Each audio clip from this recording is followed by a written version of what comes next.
Seexana. Harree. Mana bitaniika. Harta jedhure isaatti suuta amma ta'e naani. Laafi isaatti suuta nama rakkan jiru.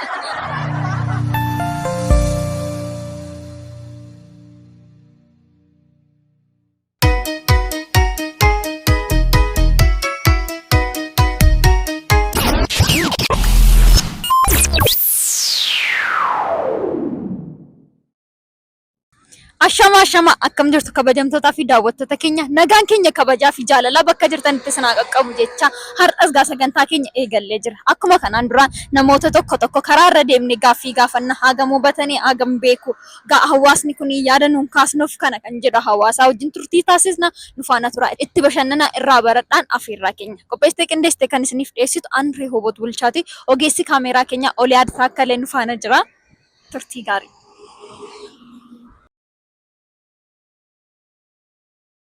Tole heeyyamamaa ta'uuf guddaa galatoomii daawwattoota keenya wajjin wal bar maqaan keenya.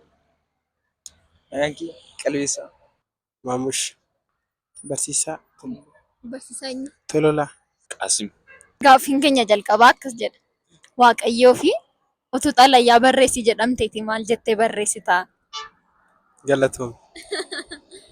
Galatoomi jedheetu barreessa. Galatoomii wanta nun yeroo hundumaa goonudha. Addatti wanta ittiin jettu qabda. Addatti garuu sin jaalladha. Sin jaalladha ittiin jetta. Innis si jaallata. Rabbiif utuu xalayyaa barreessi jedhamte maal jettee barreessitaaf? Galata nuutiif alhamdulillah naan. Waan nuutiif alhamdulillah naan. Akkas jettee barreessitaaf yeroo hundumaayyuu jireenya keessatti wanta jejjettudha kun. Addatti wanta addaa waaqayyoof barreessitu ergaa wayiin qabdu ergaa cimaa miti. Hoonni na ergeetu waan cimaa alhamdulillah dhaan kan waan shaawii wargeef. Kanuma jettaan. Galanni isaaf haa ga'u yookiin waan nama ta'e jedheetiin barreessa waan nama ta'e sana mee nutti maal jettee barreessite? waan isa ta'imu.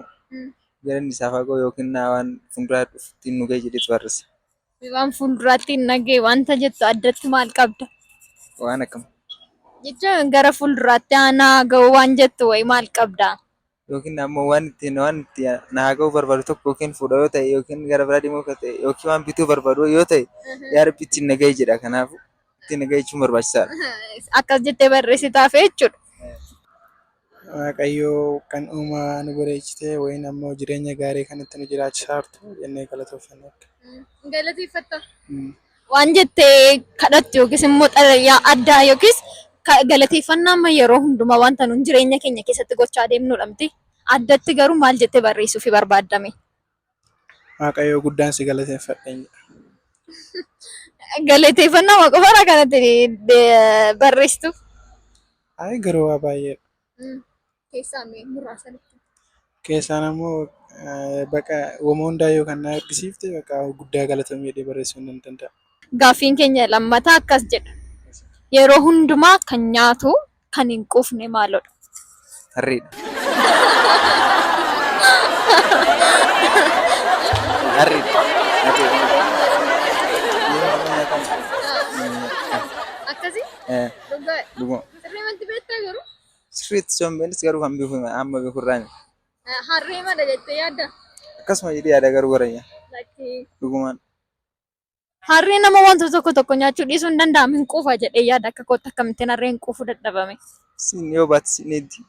Ganama maraa yoo baatu eeddi inni siin quufettee dhistee galtuun argu waan ta'eef. Ganama maraa yoo baatu eeddi quufee irratti akka galtuun argine waan ta'eef.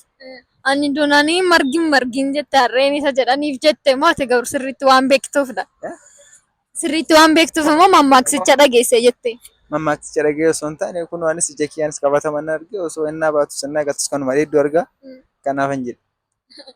Wanta harree caalaa humna guddaa qabu yeroo hundumaa kan dhabamsiisuu kan nyaatu kan waan tokko biraan darbinee waan arge kamiyyuu wanta itti nyaatama jettee yaaddus yaadnes kan nyaatu tokko jira. Mee maalidhaan? Isa garuu yaadadhu. Barbaade. Isa barbaada garuu. Kan argitaa barbaade. Isa barbaada garuu akka argitu waan argina. Jiraachuu danda'a garuu hambii kun dandeenye ammatti. Kanuma harreedha jettee yaaddaa jechuudha.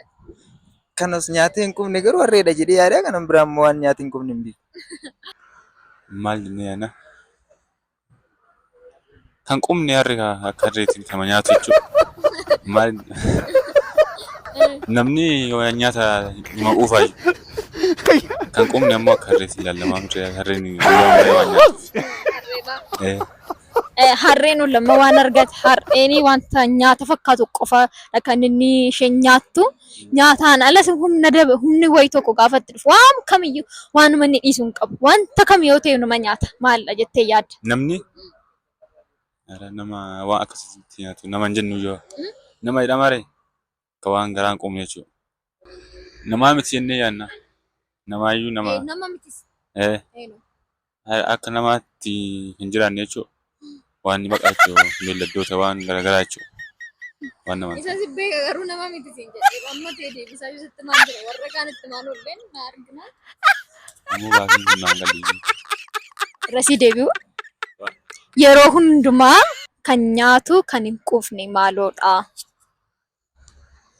Maalidha? Kan qubne hin nyaata gini hin quufu. Mana bicaanii akka.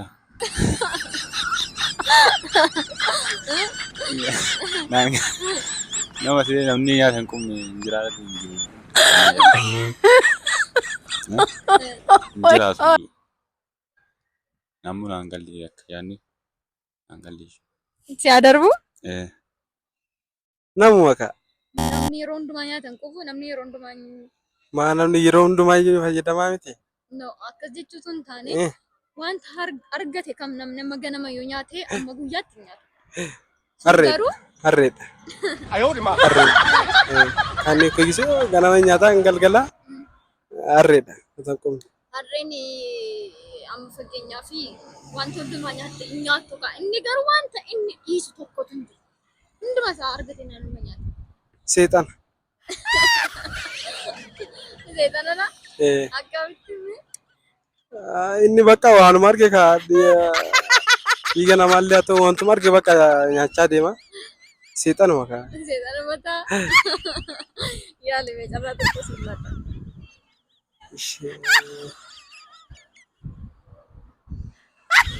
Waa hundumaa nyaata. Farta jedhuree hin dandeenye isaa nama. Si adarbu? Nama yoo jedhe ta'a. Namni yeroo hundumaa nyaata hin quufu?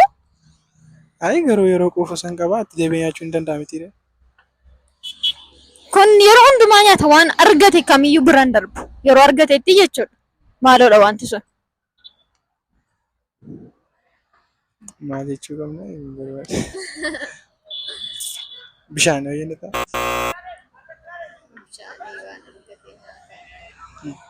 Lakki yaalimee carraa biraa si ilaalla. Loowwan horii. Tolee gaaffiin keenya inni sadaffaa akkas jedha. Miila qabaa garuu immoo deemuu hin danda'u. Qocaa. Qocaan hin deemu? Jechuun baay'isu malee hin deema. Miila hin qabu. Miila qabu. Ishee deemuu hin danda'u. Isuma kaa. Qocaan baay'isee waan hin deemneef isuma ta'uu danda'a. Miila qabaa deemuu hin danda'u.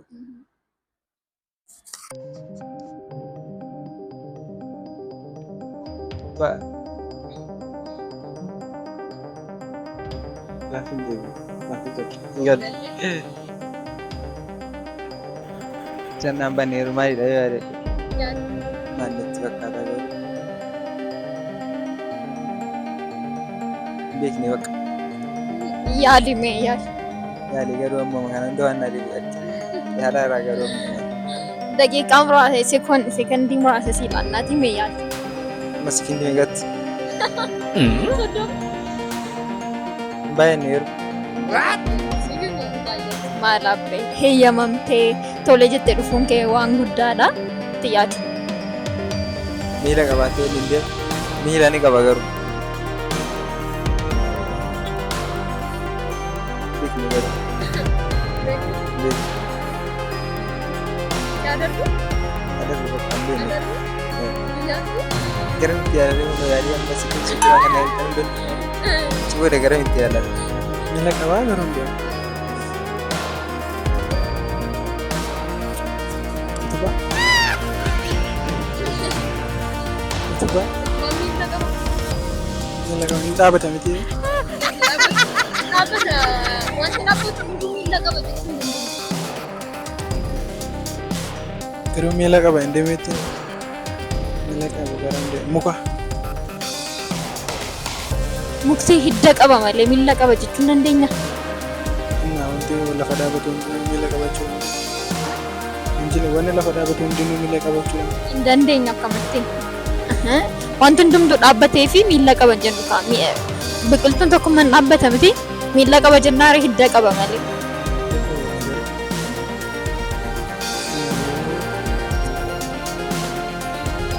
Asaabii deebisuun hin danda'amu miti.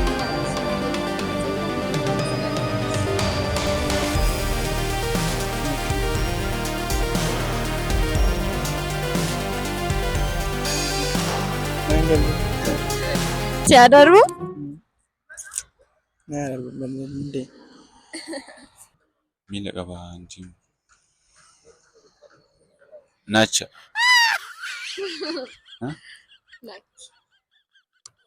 Maalidha?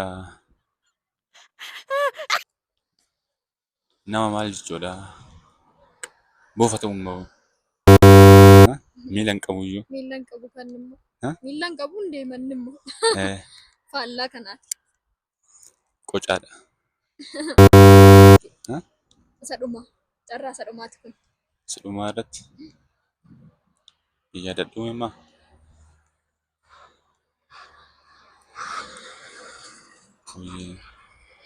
Miila qabaan deemu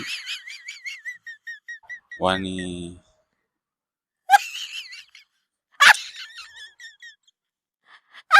ammoo waan darbii. Yaadarbu? Xumuraa immoo jechuudha. Keessa galuuf baay'ee salphaa ta'e keessaa ba'uuf immoo kan namatti ulfaatu maalidha jettee yaaddame? Du'a. Du'a. Hin salphataa ta'u keessa galuuf. Keessa galuu keessa galuu maalti? Keessa galuuf salphataa keessaa ba'uuf immoo ulfaata.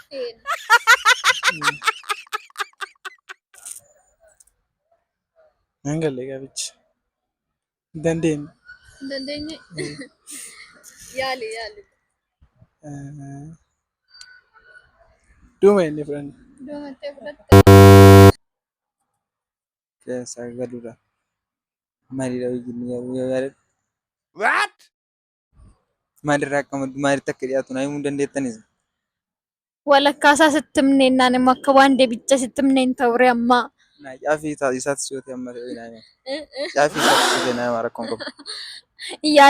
Yaalli. Wanti gaafa keessa galamu salphaa ta'e keessaa ba'uuf immoo baay'ee namatti ulfaatu maalidha jettee yaadda?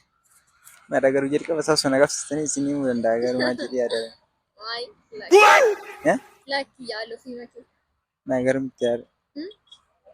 Maalirraa akka hojjetamu garuu waan fi gosoota Gaaffichi gaaffii walii galaati.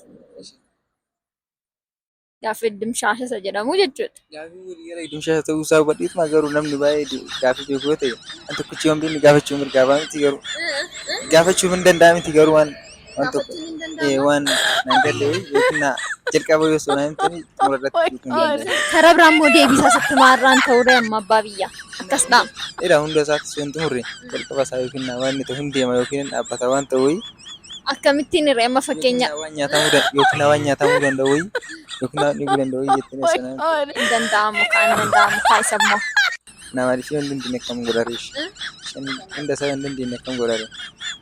Yoo siin galle yookiis hin hubanne yookiis hin beektu ta'e irra darbuu hin dandeenye garuu yoo yaaluu hin dandeessa ta'es yaaluu dandeenya akkas ta'u wantichi. Kanaafuu akkan yaadutti jalqaba yookiin waan inni irraa hojjetan wayii yookiin ala galaa mana galaa isaa sanaan yaaluu danda'a.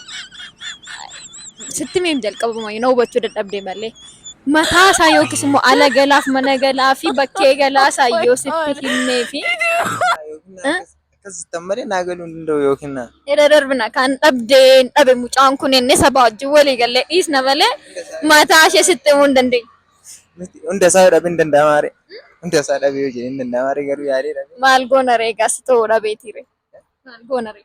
Tokko tokko namaa guutuun waan jiru. Nama baqa nama keessa seenuu fi waan salphatuuf. Keessa galuuf baay'ee salphaadha keessa bahuuf immoo baay'ee ulfaata.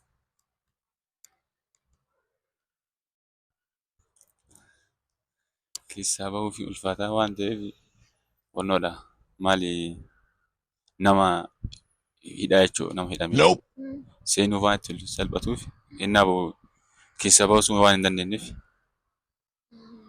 Lakki.